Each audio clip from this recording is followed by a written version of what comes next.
गणेश चतुर्थी की कहानी। एक समय की बात है, किसी नगर में एक मालिन रहती थी। उसका 4 साल का बेटा था। मालिन के पति की मृत्यु हो चुकी थी। उसकी सास बहुत कठोर हृदय की महिला थी। वह उसे बहुत दुख देती थी। एक दिन उसकी सास ने उन दोनों को घर से बाहर निकाल दिया। मालिन और उसका बेटा दोनों रोते हुए एक जंगल में पहुंच गए। वहां जाकर एक विशाल वृक्ष के नीचे बैठकर उन्होंने देखा, कुछ ही दूरी पर एक गणेश जी का मंदिर था, जहां लोग दर्शन करने आते थे। दर्शन करते और गणेश जी को प्रसाद चढ़ाते और उन्हें प्रसाद बांटकर चले जाते थे, जिससे उन दोनों का गुजारा होने लगा। वे दोनों गणेश जी की पूजा अर्चना करने लगे। एक दिन मालिन ने सोचा, क्यों न हम जंगल से फूल लाकर गणेश जी के मंदिर के बाहर पूजा की सामग्री और प्रसाद बेचने लगे। इससे हमारी कुछ आमदनी भी हो जाएगी। अगले ही दिन से मालिन और उसका बेटा जंगल में जाकर फूल लेकर आने लगे और मंदिर के बाहर उन फूलों की माला बनाकर बेचने लगे। धीरे धीरे गणेश जी की कृपा से उनकी अच्छी कमाई होने लगी। वहीं उन्होंने अपने लिए एक घर और एक दुकान भी बना ली। एक राजा की लड़की इस मंदिर में रोजाना गणेश जी की पूजा करने के लिए आती थी और पूजा करती थी। मालिन के बेटे को देखकर राजकुमारी उस पर मोहित हो गई और अपने भाभी माँ से बोली, मैं इस लड़के से विवाह करना चाहती हूँ। तो उसकी भाभी बोली, यह लड़का तो मालिन का बेटा है और हम राजा हैं। इसके साथ विवाह करने से तुम्हारे पिताजी की बदनामी होगी।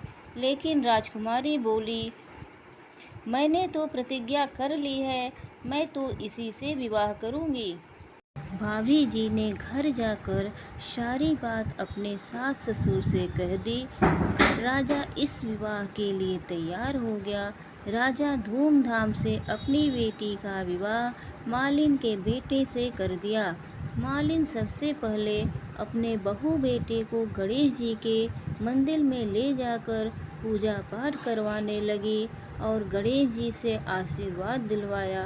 और सारे शहर में ढिढोरा पिट गया कि गणेश जी की पूजा अर्चना करने से सब दुख दूर हो जाते हैं। यह सुनकर सारे शहर के लोग गणेश जी के मंदिर में दर्शन करने के लिए आने लगे, जिससे मालिन और उसके बेटे की बिक्री बढ़ गई। कि सास के बुरे दिन आ गए, उससे गणेश भगवान अन्नदाता रूठ गए। एक दिन रोती भटकती गणेश जी के मंदिर में आ पहुंची और आकर लड़के से बोली, भैया मुझे रोटी और कपड़ा दे देना, मैं तुम्हारा सारा काम कर दूंगी। लड़के ने उसे काम पर रख लिया। उसने अपने बूढ़ी दादी को नहीं पहचाना। थोड़ी ही देर में मालिन वहां आ गई और उसे काम करता हुआ देखकर बोली, सासू जी आप यहाँ? तो सास बोली, मेरी इन सेठ के यहाँ नौकरी लग गई है, मैं इनके यहाँ काम करती हूँ।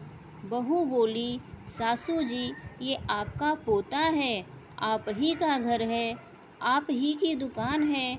जब आपने हमें घर से निकाल दिया था, तब गणेश जी महाराज ने हमारी लाज रखी। तब उसकी सास बोली, मेरी करनी मैंने भोग ली है। तब बहू बोली, सासू जी अब आप यहाँ आराम से रहो और अपने पोते का सुख देखो। हे गणेश जी महाराज, जैसे सुख उस मालिन और उसके बेटे को दिया, वैसा ही सुख सबको देना।